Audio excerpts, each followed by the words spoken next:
আপনি কি নিজের সাধ্যের বাইরে গিয়ে কোনো কিছু করার চেষ্টা করেন?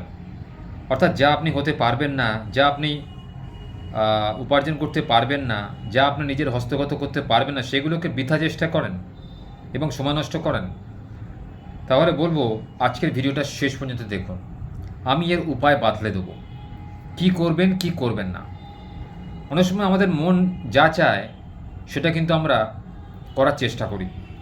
চেষ্টা করেও যখন আমরা বিফল হই, কেননা সেটা আমাদের কপালে লেখা নেই, ভাগ্যে লেখা নেই। এই ভাগ্য কিন্তু আমাদের প্রতিটা মুহূর্তের সঙ্গে থাকে। আপনার ভাগ্যে যদি সুখ লেখা থাকে, পৃথিবীর কোনো শক্তি সেই সুখ কেড়ে নিতে পারবে না।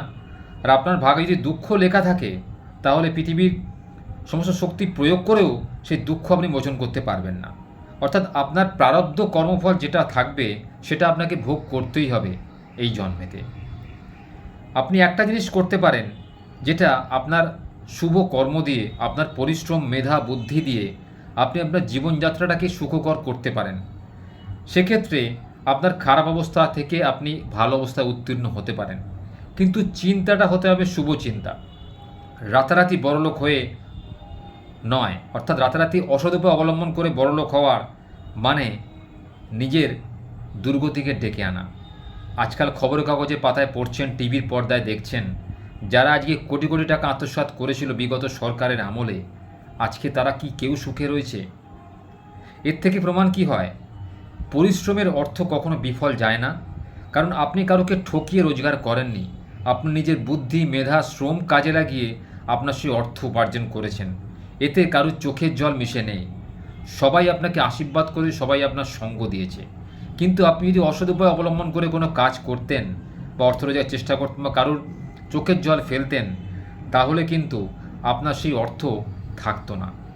থাকতো, কিন্তু পরবর্তীকালে সেটা আবার ধ্বংস হয়ে যেত, কিংবা আপনি আইনের বেড়াজালে আটকে শ্রীঘরে চলে যেতেন। তাই সবসময় চেষ্টা করবেন আপনি যে জায়গায় রয়েছেন সেই জায়গা থেকে নিজেকে কী করে উন্নত করা যায়, অর্থাৎ নিজের অবস্থাটাকে কী করে পরিবর্তন করা যায় নিজের বুদ্ধি, মেধা, শ্রমকে কাজে লাগিয়ে। কারণ এই তিনটে জিনিস আপনার থেকে কেউ কোনোদিন ছিনিয়ে নিতে পারবে না। পৃথিবীর কোনো শক্তি এলেও আপনার বুদ্ধি কেউ ছিনিয়ে নিতে পারবে না, আপনার পরিশ্রমের ক্ষমতা কেউ আপনার কেড়ে নিতে পারবে না, আর আপনার পরিশ্রমের মূল্য সবাই দেবে।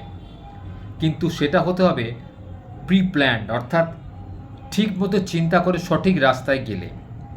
কী রাস্তায় গেলে আপনি কি পাবেন সেটা কিন্তু আপনাকেই বিচার বিবেচনা করতে হবে আপনার পরিস্থিতি বুঝে। অনেক সময় রাশি নক্ষত্র বিচারেতে এই সিদ্ধান্তটা হয়ে থাকে।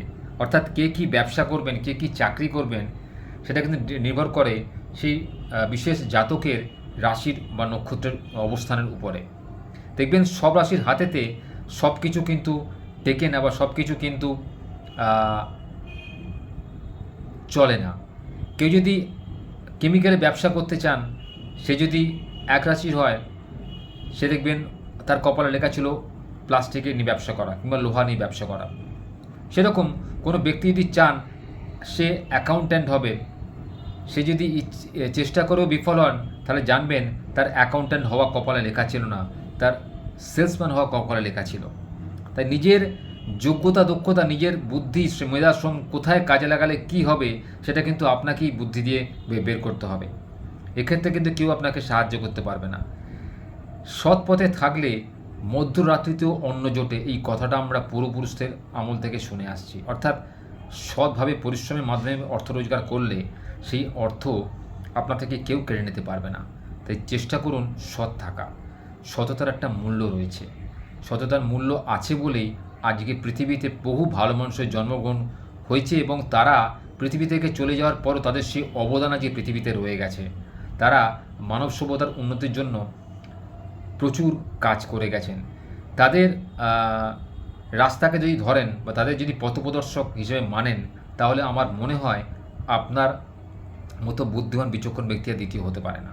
তাই চেষ্টা করুন সেই সমস্ত লোকেদের পদাঙ্ক অনুসরণ করে জীবনযাত্রা নির্বাহ করা, এবং সৎপথে থেকে অল্প খেয়ে, কম উপার্জন করেও শান্তিতে রাত্রে যাতে ঘুমোতে পারেন সেই চেষ্টা করুন।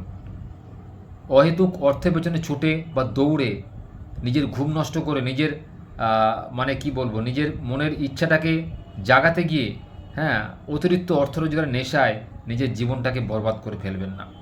কারণ মানব জন্ম আমরা একবারই পেয়েছি, তাই চেষ্টা করুন এই মানব জীবন যাতে ভালো করে ভোগ করতে পারেন, আনন্দে কাটাতে পারেন, সেই চেষ্টা করুন।